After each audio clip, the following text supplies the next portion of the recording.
जब वाल्मीकि रामायण की रचना हुई तो वहां लिखा है कि वेद वेद्ये परे पुंसी जाते दशरथात्मजे वेदः प्राचेत सादासेक्ष साक्षात रामायण आत्मना।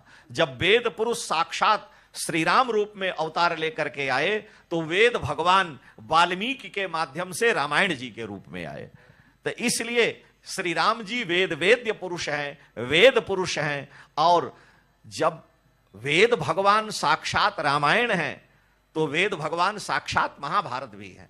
तो महाभारत और रामायण वेद यश का, वेद के रहस्य को खोलने वाले हैं, इनको इतिहास कहते हैं। और पुराण तो आप जानते ही 18 पुराण है, यद्यप 72 पुराण है। 18 महापुराण, 18 उपपुराण, 18 अति पुराण और 18 पुराण। तो कुल पुराणों की संख्या 72 है। 60 पुराण तो मेरे पास ही रखे हैं इस तरह से, लेकिन महापुराण 18 हैं। तो महापुराण 18 जो है उनमें और इतिहास महाभारत और रामायण में श्रेष्ठ कौन है? तो देखिए, जो विद्वान है वो समझ रहे हैं, श्रुति वेद वाक्य है कि इतिहास पुराणाभ्याम वेदम समुपब्रिंग है। वेद की व्याख्या इतिहास पुराण है। इतिहास में 4 अक्षर है और पुराण में 3 अक्षर है। तो जब दोनों को मिलाया जाएगा, बोला जाएगा, तो जिसमें अधिक अक्षर होता है वो बाद में बोला जाता है और जिसमें कम अक्षर होता है वो पहले बोला जाता है। तो होना चाहिए पुराण इतिहासाभ्याम, लेकिन श्रुति कह रही कि नहीं, इतिहास पुराणाभ्याम। तो अगर ऐसा कहा गया तो कोई न कोई रहस्य होगा। उसका रहस्य यह है कि पुराण से अधिक प्रामाणिक इतिहास है। पुराण से ज्यादा श्रेष्ठ और प्रमाण इतिहास का दिया जाता है। भागवत और पुराणों के ऊपर लोगों की टिप्पणियां, टीकाएं कम हैं, लेकिन उस पर लोगों ने तर्क वितर्क नहीं किए। लेकिन सबसे अधिक तर्क वितर्क वाल्मीकि रामायण पर है, सबसे अधिक तर्क वितर्क महाभारत पर है, क्योंकि इतिहास पर ही आक्षेप होता है। अयोध्या में श्री राम जन्मभूमि के निर्णय में रामचरितमानस की उपयोगिता नहीं रही, किसी पुराण का प्रयोग कम हुआ, केवल वाल्मीकि रामायण को ही इतिहास रूप में साक्ष्य दिया गया और हम भारतवासियों ने विजय प्राप्त की। क्योंकि वाल्मीकि रामायण इतिहास है, एज इट इज घटना है। और महर्षि वाल्मीकि ने राम जी के काल में ही रह करके लिखा है। श्री राम जिस समय थे उस समय उन्होंने वाल्मीकि रामायण लिखा। तो अभ्यर्हितत्वात् यानी श्रेष्ठत्वात्, श्रेष्ठ होने के कारण पुराण से इतिहास श्रेष्ठ है। अतः इतिहास पुराणाभ्याम वेदम समुपबृंहयेत्। तो श्रीमद् वाल्मीकि रामायणम, पहले इसका नाम केवल वाल्मीकि रामायण नहीं रामायणम था, लेकिन बहुत से रामायण आ गए। कंब रामायण है, तुलसीदास जी ने भैरवे रामायण लिखा है, अध्यात्म रामायण है, काकभूषुंडी रामायण है, 22 से अधिक रामायण प्रामाणिक हैं।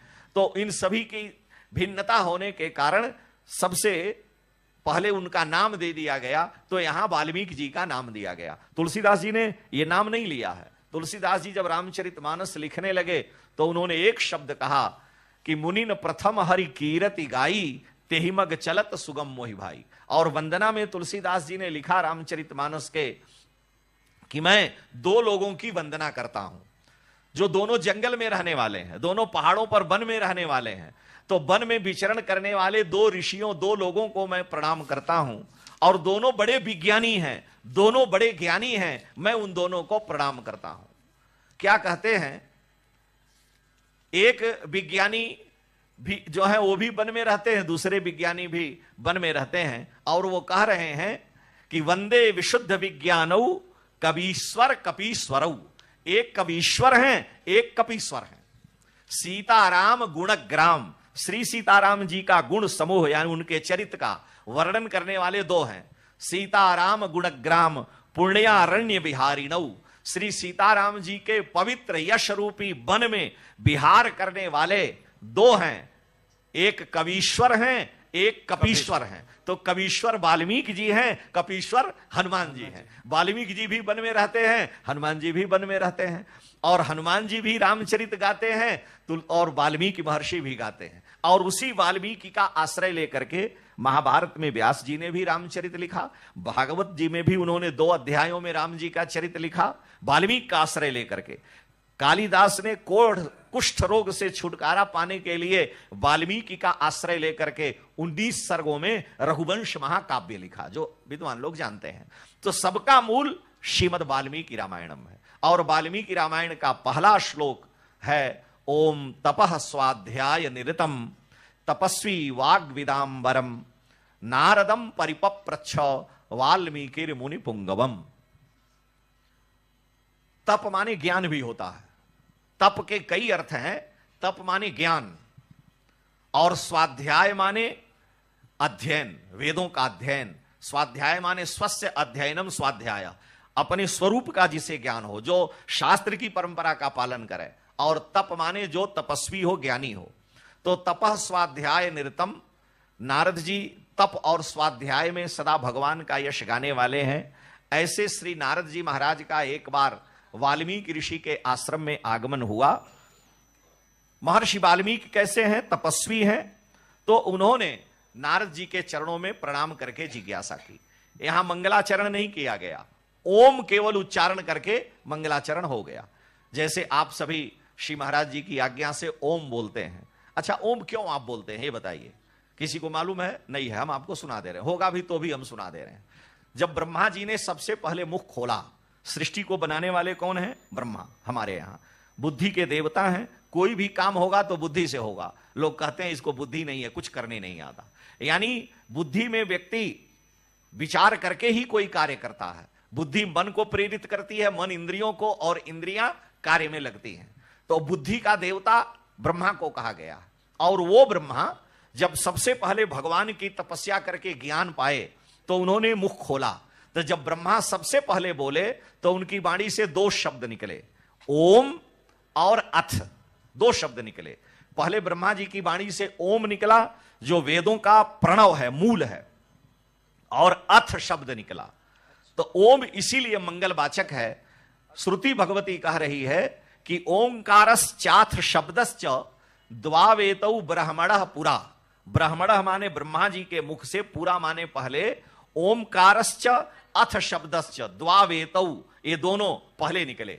ओंकारश्चाथ शब्दश्च द्वावेतौ ब्रह्मणः पुरा कंठम भीत्वा, कंठ को फोड़ करके, बहिर्यातौ, बाहर आए, तस्मान मांगलिका उभौ। इसलिए दोनों ओम और अथ शब्द मंगलवाचक हैं। ओम का उच्चारण करने से ही सारे शुभ हो गए, मंगलाचरण हो गया। अब ये कहने की जरूरत नहीं है कि मंगलम कौशलेंद्राय महनीय गुणाब्धय चक्रवर्ती तनुजाय सार्वभौमाय मंगलम। अब इसकी आवश्यकता नहीं है, क्योंकि ओम बोल दिया तो सारा वेद, सारे रामचरित उसमें आ गए, तो मंगला शासन हो गया। महर्षि वाल्मीकि ने वेद माता गायत्री के 24 अक्षरों के अनुसंधान से 1,000 श्लोक प्रारंभ से लिखना शुरू किया। गायत्री का पहला अक्षर त है, जो पहले व्याहृति लगती है, भूर्भुवः स्वः, इसको व्याहृति बोलते हैं। गायत्री शुरू होता है मंत्र त से, और विश्राम होता है यात पर, त पर ही। वेद भगवान के तात्पर्य को वाल्मीकि जी ने वाल्मीकि रामायण में लिखा। वाल्मीकि रामायण प्रारंभ होता है तपह, त से, और विश्राम होता है भयात, त से ही। तो त से ही प्रारंभ हुआ, त पर विश्राम है। प्रत्येक 1,000 श्लोक के बाद, जैसे तत् स, तो स है तो त से शुरू किया 1,000 श्लोक। 1,000 श्लोक के बाद जो दूसरा श्लोक है वहां स से शुरू है। फिर 1,000 श्लोक के बाद जो तीसरा 1,000 शुरू होता है वहां वह है। यानी हर 1,000 श्लोक पर सारी वेद माता गायत्री की व्याख्या की है। और इसलिए संपूर्ण श्री रामचरित वेद माता गायत्री का भी सार श्री राम जी का चरित है। वेदों का सार श्री राम जी